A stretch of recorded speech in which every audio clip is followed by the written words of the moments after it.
Welcome to the only daily podcast focusing on compliance news of the day. Each morning, start your day with a cup of coffee and Tom Fox, the voice of compliance, to hear about 4 of the top compliance, corruption, or leadership stories you will need to start your day. The Daily Compliance News is a production of the Compliance Podcast Network. First, a word from our sponsor.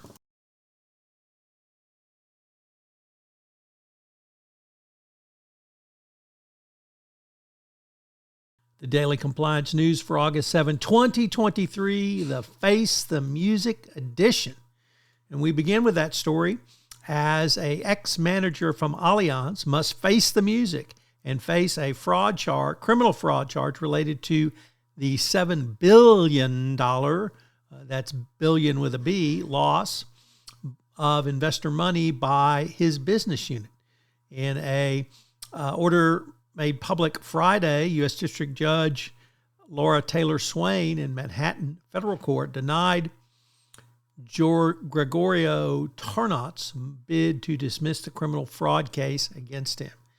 So he will have to face the music. Next up, from the Wall Street Journal, Risk and Compliance Journal, Mingy Sun reporting that Wells Fargo and Societe Generale are in talks with the Securities and Exchange Commission and the Commodity Future Trading Commission, CFTC, to resolve violations of messaging app requirements. The companies are part of a long list of banks and financial institutions who fail to meet requirements to keep messages and secure them for regulators as required by these regulated industries. So we don't know the amount of settlements at this point, but to date, or rather in September, $1.8 billion was collected. So it's probably will be in the high millions. Next up, also from Wells Fargo, Risk and Compliance Journal, this time Dylan Tokar reporting, Albemarle has reserved $18.5 million to settle a FCPA probe.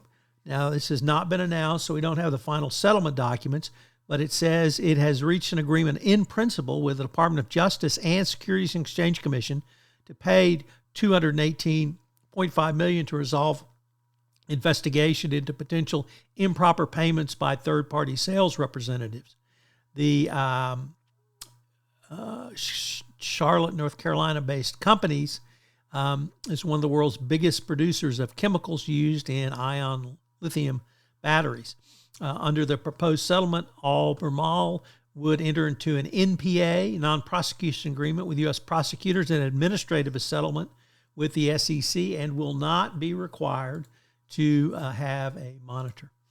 Our final story comes to us from the New York Times, and it is about fraud detection as federal prosecutors are scrambling to recoup billions of dollars in pandemic aid. In some districts, prosecutors are screening those suspected of violent crimes to see if they also engaged in fraud to get pandemic money. So, fraud detection. The Daily Compliance News is a production of the Compliance Podcast Network and a proud member of C-Suite Radio. Thanks so much for listening. I hope you'll join me again tomorrow.